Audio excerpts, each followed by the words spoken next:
तो चलिए आज इस एक्सप्लेनर में सीधी श्री कृष्ण के बाल रूप और उनकी आकर्षक लीलाओं की गहराइयों में चलते हैं। हम अक्सर इन पौराणिक कथाओं को बस सीधी साधी कहानियां मान लेते हैं, है ना? पर आज हम देखेंगे कि कैसे ये छोटी छोटी लगने वाली घटनाएं दरअसल कर्मा और एक बहुत बड़े दिव्य उद्देश्य का हिस्सा हैं। ये पूरा का पूरा एक विशाल कॉस्मिक प्ले है और इन पर्दों के पीछे का सच जानना सच में रोमांचक होने वाला है। अब जरा सोचिए, एक बेहद शक्तिशाली राजा एक छोटे से नन्हे शिशु से आखिर इतना डरा हुआ क्यों है कि वो लगातार हमले करवा रहा है? और क्या कभी आपके ध्यान में ये बात आई है कि जो भयानक सी राक्षसी पूतना भेज चुकी है वो असल में एक प्राचीन संकल्प पूरा करने आई एक राजकुमारी है? यही तो इस कथा का सबसे बड़ा रहस्य है कि वर्तमान के इन संकटों को समझने के लिए हमें अतीत की गहराइयों में झांकना ही पड़ेगा। तो आइए इसके पहले भाग की तरफ बढ़ते हैं और श्री कृष्ण अवतार के मूल उद्देश्यों को थोड़ा और करीब से समझते हैं। देखिए, कहानी एक बिल्कुल स्पष्ट उद्देश्य के साथ शुरू होती है। भगवान अपने बाल रूप में इस संसार को अपना परिचय दे रहे हैं। वहीं दूसरी तरफ कंस अपने डर और गुस्से में आकर पूतना को नन्हे कान्हा के प्राण लेने के लिए भेजता है।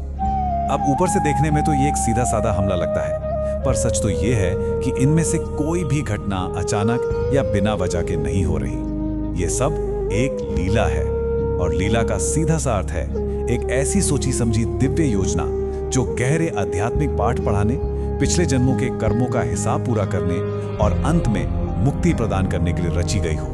अब यहाँ से हम बढ़ते हैं अगले भाग की तरफ, जहाँ पूतना की असलियत यानी राजकुमारी रत्नमाला की रूप में उसके पिछले जन्म का रहस्य खुलता है। ये जानने के लिए कि कंस ने आखिर किस राक्षसी को भेजा था, हमें समय के पहिए को थोड़ा पीछे घुमाना होगा। इस कथा में छुपे एक अदृश्य कार्मिक थ्रेड या कर्मों के धागे को देखना होगा, जहां से ये विशाल ब्रह्मांडीय छलांग लगाई गई है। पहले असुर राज बलि और देवताओं के बीच स्वर्ग को लेकर महायुद्ध होता है। फिर बलि के अहंकार को तोड़ने के लिए नारायण वामन अवतार लेते हैं और यही वो तीसरा चरण है जहां राजकुमारी रत्नमाला वामन देव को देखकर एक गहरी इच्छा प्रकट करती है। और बिल्कुल यही इच्छा चौथे चरण में यानी वर्तमान समय में उसके पूतना बनकर पैदा होने का कारण बनती है। क्या गजब का कनेक्शन है ना?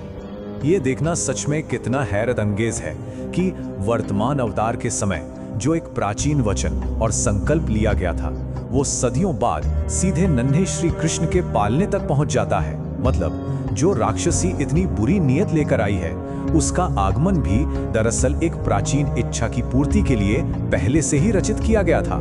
चलिए अब देखते हैं इस कथा का अगला हिस्सा, जहां इस राक्षसी को उसकी अंतिम मुक्ति प्राप्त होती है। तो अब जब पूतना का आमना सामना प्रभु से होता है तब देखिए क्या होता है। पहला कदम पूतना चल कपट करके बुरी नीयत से भगवान के पालने तक पहुंच तो जाती है, पर तभी आता है सबसे बड़ा सरप्राइज।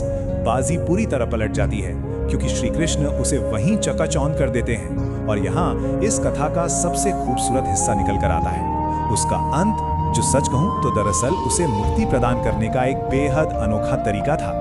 श्री कृष्ण ने उसके बुरे इरादों के बावजूद उसे मातृत्व का सुख देकर उसकी आत्मा को परम शांति प्रदान की। अब आते हैं इस कहानी के चौथे और एक और दिलचस्प पड़ाव पर, पूजाधार का छल और उस कपट की पूरी तरह से हार। पूतना की असफलता के बाद कंस की बौखलाहट किस हद तक बढ़ गई होगी, इसका हम और आप अंदाजा लगा सकते हैं। यहाँ एक तरफ कंस का द्वेष है जो बौखलाकर जल्दबाजी में नई योजनाएं बना रहा है और पूज्यधार जैसे कपटी अतिथि को भेज रहा है। वहीं दूसरी तरफ श्री कृष्ण की बिल्कुल शांत मासूमियत भरी दिव्यता है। ये दरअसल अहंकार और शांति का एक सीधा मुकाबला है, जहाँ एक तरफ डर और छल है और दूसरी तरफ बाल लीला जो खेल खेल में ही उस छल को भेद देती है।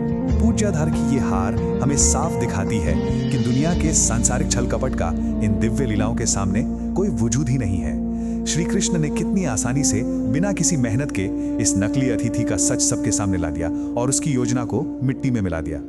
अब नकली अतिथि के इस प्रसंग के बाद हम इस एक्सप्लेनर के पांचवें और शायद सबसे प्यारे हिस्से पर आते हैं, महादेव और श्री कृष्ण का अलौकिक महामिलन। इस कपट के हारने के बाद कथा बहुत ही खूबसूरती से एक सच्चे और दिव्य अतिथि के आगमन की तरफ मुड़ती है और यहाँ टकराव होता है तीन अलग अलग तरह की हठ यानी जिद का। एक तरफ है यशोदा मैया के अपने लाल को लेकर बेहद गहरी फिक्र और ममता, दूसरी तरफ है स्वयं महादेव जिनकी अपने इष्ट से मिलने की अटूट श्रद्धा है, और इन दोनों के बीच बैठे हैं नन्हे श्री कृष्ण जिन्हें इस उलझन को सुलझाने के लिए अब एक नई लीला रचनी पड़ेगी। जरा इस स्थिति को इमेजिन कीजिए। महादेव एक साधारण साधु का भेष धारण करके द्वार पर आते हैं, पर अभी अभी जो धोखे हुए हैं ना, उसके कारण यशोदा मैया बेचारी बुरी तरह डरी हुई हैं और किसी को अपने बालक के पास आने ही नहीं दे रही। तो अब मैया की इस चिंता को शांत करने और एक भक्त की श्रद्धा का सम्मान करने के लिए दिव्य हस्तक्षेप की सख्त जरूरत पड़ती है। यहाँ प्रभु का उद्देश्य एकदम साफ था, मैया की फिक्र को दूर करना और अपने परम भक्त की इच्छा को हमेशा के लिए स्वीकार करना। और अंत में क्या अद्भुत समाधान निकलता है। ये पूरा प्रसंग कितनी भारी संतुष्टि लाता है जब मैया यशोदा की चिंता दूर हो जाती है। और फिर होता है ये अलौकिक महामिलन, एक ऐसा मिलन जहां महादेव को उनके बाल रूप वाले इष्ट देव के साक्षात दर्शन प्राप्त होते हैं और खुद श्री कृष्ण अपने परम भक्त पर अत्यंत प्रेम भरी दृष्टि डालते हैं। देखा जाए तो यहाँ सभी के उद्देश्य कितने सुंदर ढंग से पूर्ण हो गए। अब इस कथा के बिल्कुल अंत में हमारे और आपके सामने एक बहुत ही बड़ा सवाल खड़ा होता है।